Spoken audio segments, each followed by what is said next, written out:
అనంతపురం నగరం ద్వారకా విలాస్ దగ్గరలో మెయిన్ రోడ్లో ఈరోజు గుజరీ వ్యాపారం జరుగుతుంది. అక్కడ ఈరోజు అగ్ని ప్రమాదం జరిగింది. వెంటనే స్పందించిన ఫైర్ సిబ్బంది కూడా సార్ గారు వెంటనే స్పందించి దాదాపు 2-3 ఫైర్ ఇంజన్లతో ఈరోజు అదుపు చేసి ఈరోజు మంటలను కూడా ఆర్పడం జరిగింది. ఇక్కడ జరిగిన విషయాల గురించి సార్తో అడిగి మరిన్ని విషయాలు తెలుసుకున్నాం. సార్ చెప్పండి, ఇది మీకు ఎప్పుడు కాల్ వచ్చింది, ఎలా జరిగింది, ఈ సంఘటన గురించి కొన్ని విషయాలు చెప్పండి. ముఖ్యంగా ఎలక్ట్రానిక్ మీడియా సోదరులకు నమస్కారము, ఇక్కడుండే పుర ప్రజలకు అందరికీ నమస్కారము.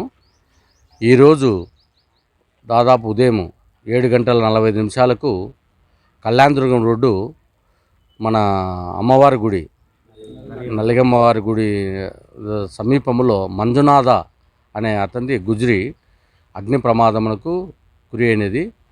దాన్ని విచారించగా అగ్ని ప్రమాదం ఏమేం జరిగిందని తనిఖీ చేయగా మొత్తము ఓవర్ వోల్టేజ్ రావడం వల్ల అక్కడ స్పార్క్ వచ్చేసి ఎలక్ట్రికల్ షార్ట్ సర్క్యూట్ జరిగింది. అక్కడ జరిగిన ప్రమాదంలో ఎటువంటి ప్రాణ నష్టం కానీ ఏమీ జరగలేదు. ఇది చిన్న రకమైన అగ్ని ప్రమాదమే. సకాలంలో మేము ఇక్కడికి ఇమ్మీడియట్గా మా వాహనాలతో 2 శకటాలను తీసుకొని అన్ని స్పాట్లో ఉండి అగ్ని ప్రమాదాన్ని పూర్తిగా నివారించడం వల్ల వెంటనే అగ్ని ప్రమాదము కంట్రోల్ అయిపోయినది. లేని పక్షంలో ఇబ్బంది అయ్యేది. కాబట్టి ఇక్కడున్న పుర ప్రజలకు, ఇక్కడున్న గుజరీ యాజమాన్యానికి కూడా నేను చెప్పాను, ఫైర్ సేఫ్టీ ఎక్విప్మెంట్ అనేది చాలా అవసరము.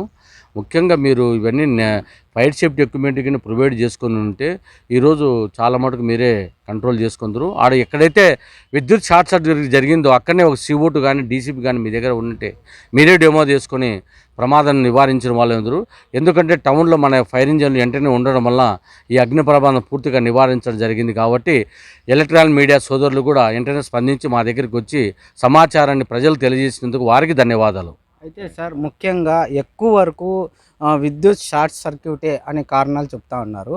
గతంలో కూడా ఒక గుత్తి రోడ్లో కూడా చాలా ప్రమాదము, మనిషి కూడా ఎక్స్పైర్డ్ కావడం జరిగింది.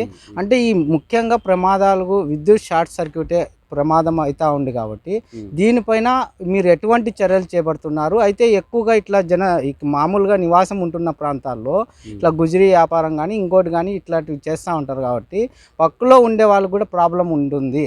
దీంట్లో ఈ గుజరీలో ఏ వస్తువు ఎట్లా వస్తుందో తెలియదు. దాంట్లో విస్ఫోటనం ఉంటుందా, ఎలాంటివి ఉన్నాయి, ఇలాంటి దానికి మీరు ఎలాంటి చర్యలు తీసుకుంటున్నారు? అదేవిధంగా కొన్ని ప్రాంతాల్లో, ముఖ్యంగా కొన్ని మామూలుగా జనం ఉండే ప్రాంతాల్లో, నివాసం ఉండే ప్రాంతాల్లో కొన్ని చోట్ల ఫ్యాక్టరీలు కూడా, చిన్న చిన్న పరిశ్రమలకు కూడా పర్మిషన్ ఇవ్వడం జరుగుతుంది. అంటే దానివల్ల కూడా రేపు పొద్దున్న భవిష్యత్తులో ప్రాబ్లం అయ్యే పరిస్థితి ఉంది. వాళ్ళు ఎటువంటి జాగ్రత్తలు తీసుకోవాలి, వాళ్ళకి మీరు అవగాహన కార్యక్రమాలు ఏమైనా నిర్వహిస్తున్నారా అనేది చెప్పండి. ఎలక్ట్రానిక్స్ సోదరుడు బాగానే అడిగాడు క్వశ్చన్. ముఖ్యంగా మేము చాలా మటుకు ఇక్కడ అవేర్నెస్ ప్రోగ్రామ్ కండక్ట్ చేస్తున్నాము. అందరికీ అవగాహన సదస్సులు ఏర్పాటు చేస్తున్నాము.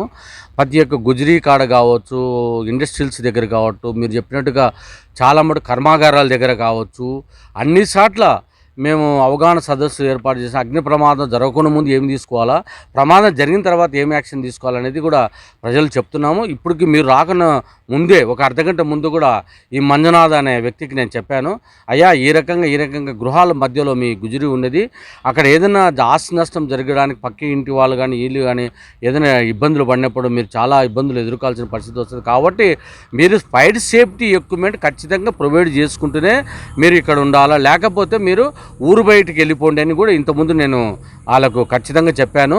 కొన్ని వాళ్ళు కూడా సార్ మేము కొన్ని ఎక్విప్మెంట్ పెట్టుకున్నాం సార్, అవి రీఫిల్లింగ్ పంపించడం వలన ఇట్లా జరిగింది సార్, మా దగ్గర ఎక్విప్మెంట్ ఉన్నది అక్కడ బయటికి పంపించినానని ఆ యజమాని కూడా నాకు చెప్పడం అయింది. అయితే చాలా చోట్ల కూడా మేము చూసిండే ప్రకారంగా ఎక్విప్మెంట్స్ కానీ ఏది కూడా చర్యలు చేపట్టినట్లు ఎక్కడ కూడా లేదు సార్. గుజరీలో చాలా చోట్ల మేము కూడా చూసాము, ఎక్కడ కూడా పాటించడం లేదు. అంటే మీరు గట్టిగా దీనిపైన చర్యలు తీసుకోవాలి. ఎందుకంటే ఇప్పుడు ప్రజలకు ఏమన్నా వాళ్ళే కానిలేండి, వాళ్ళు కనీసం వాళ్ళు పనిచేసే వాళ్ళే కానీ కార్మికులు ఉంటారు, పనిచేసే వాళ్ళు ఉంటారు, వాళ్ళకి ఇట్లాంటివి ప్రమాదం జరిగినప్పుడు చాలా ఒకవేళ ఆస్తి నష్టం జరిగితే సంపాదించుకుంటారు, ప్రాణ నష్టం చేస్తే ఎట్లా అసలు వాళ్ళు. అందుకోసం మీరు కూడా ఖచ్చితమైన ఒకటి అడిగారు మీరు. నేను 9 సంవత్సరాల కిందట ఇక్కడనే ఫైర్ ఆఫీసర్గా పనిచేశాను అనంతపూర్లోనే. అప్పుడు వచ్చినప్పుడు మనకు బళ్ళారు బైపాస్లో సికిందర్ది ఒకసారి బ్రహ్మాండమైన ఫైర్ జరిగింది. దాదాపు 10 days ఉన్నాము. కానీ అతని దగ్గర ఫైర్ ఎస్టిమేషన్స్ కూడా ఉన్నాయి. దాంట్లో అన్ని రీఫిల్లింగ్ కూడా ఉంది. కానీ జరిగిన ప్రమాదం ఏమేమంటే వాళ్లకు దాని మీద ఎట్లా డెమో చేయాలని అవగాహన లేకపోవడం వల్ల ఆ రోజు అగ్ని ప్రమాదం జరిగింది. ఫైర్ సేఫ్టీ ఎక్విప్మెంట్ మేము ఎక్కడ రాజీ పడడం లేదు. ప్రతి ఒక్కరికి ఫైర్ సేఫ్టీ ఎందుకు ఇప్పుడు అపార్ట్మెంట్ ఓనర్ కూడా చెప్పాను ఫైర్ సేఫ్టీ ఎక్విప్మెంట్ ఉండాలని. అటువంటి దాంట్లో రాజీ పడే క్వశ్చనే లేదు. కాబట్టి మీరు ఎటువంటి పరిస్థితుల్లో దాంట్లో డౌట్ పడాల్సిన పని లేదు. అగ్నిమాపక శాఖ ఎప్పుడు క్లియర్గా ఉంటుంది. అయితే ఇప్పుడు ఎలక్ట్రికల్ షాక్ అంటున్నారు కాబట్టి దీనికి ఏమైనా విద్యుత్ శాఖ వారి సహకారంతో మీరు ఏదైనా దీనికి మంచిగా అంటే ఏదైనా ఇట్లా స్పార్క్ జరుపుకోకున్నట్ల వైరింగ్ ఎక్విప్మెంట్స్ కానీ ఏదైనా అలా చేసుకొని వాళ్ళకి ఇట్లా అవగాహన కల్పించే పరిస్థితి ఉందా? మేము చాలా మందికి ఏం చెప్తున్నామంటే ఎక్కడ డెమో చేసినా ఐఎస్ఐ మార్కున్న వైరింగ్ వేసుకోవాలి. మీరు ఐఎస్ఐ మార్కున్న వైరింగ్ వేసుకోవడం వల్ల మీకు క్లారిటీగా ఉంటుంది.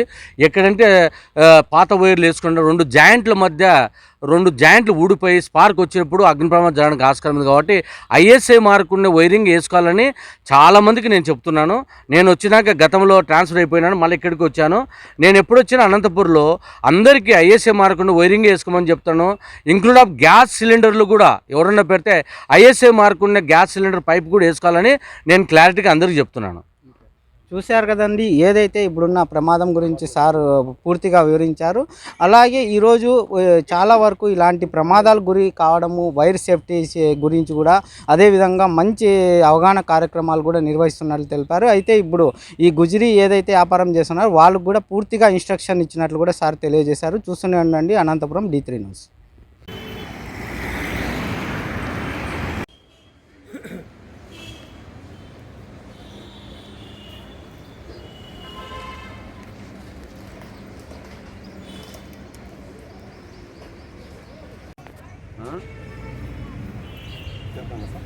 చేయండి, దాంట్లో రాజీ పడాకండి. మీ పేరు అరవింద్ రెడ్డి గారు, ఎప్పుడు రాజీ పడాకండి. నేను చెప్పాను రైతుల భాషలో బర్రెని గురించి తలుగు భయపడినారని, అట్లా భయపడాకండి. మనకు అది బర్రె, మనకు అయ్యే ఖర్చు తలుగు 2-3 లక్షలు ఏమవుతుంది. కోట్లు పెట్టినారు మీరు, దాని మాత్రం రాజీ పడాకండి. గుజరీ కథ నేను చూసుకుంటాను. వీళ్ళని ఏం చేయాలా, కేసు చేయాలా, వీళ్ళని రిమూవ్ చేయాలా, అది నేను చూసుకుంటాను. ఫస్ట్ మీ బిల్లింగ్ గురించి మీరు ఆలోచన చేయండి, అది ఇంపార్టెంట్.